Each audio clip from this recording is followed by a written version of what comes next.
आहात आपल्या हक्काचं चॅनल, आपली बातमी आपलं चॅनल वन भारत। कलमांच्या माध्यमातून जिवंत झाली डॉक्टर बाबासाहेबांची विचारधारा। डॉक्टर दिनेश गुप्ता यांचा अभिनव प्रयत्न, संविधानातून रचला इतिहास। विश्वरत्न भारतरत्न डॉक्टर बाबासाहेब आंबेडकर यांच्या 135व्या जयंतीनिमित्त एक अनोखी आणि प्रेरणादायी कलाकृती साकारण्यात आली। प्रसिद्ध प्रेरक वक्ते दिनेश गुप्ता यांनी या विशेष दिनाचे औचित्य साधून एक अद्वितीय कलाकृती तयार केली असून ती सर्वांचे लक्ष वेधून घेत आहे।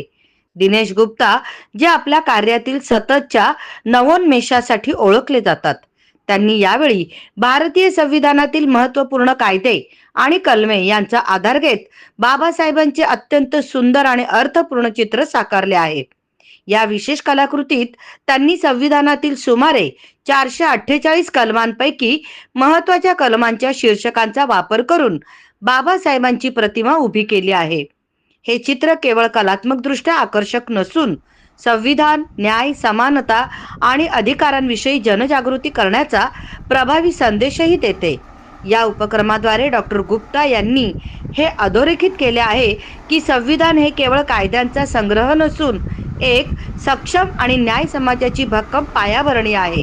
त्यांची ही कलाकृती युवकांना तसेच समाजातील सर्व घटकांना संविधानाचे महत्त्व समजून घेण्यासाठी आणि ते आचरणात आणण्यासाठी प्रेरित करते। या अनोख्या कलाकृतीचे सर्व स्तरातून कौतुक होत असून उपस्थितांनी डॉक्टर गुप्ता यांच्या या अभिनव प्रयत्नाचे भरभरून स्वागत केले आहे। यापूर्वीही त्यांचे नाव 7 वेळा गिनीज वर्ल्ड रेकॉर्ड तसेच लिम्का बुक ऑफ रेकॉर्ड्स मध्ये नोंदले गेले आहे।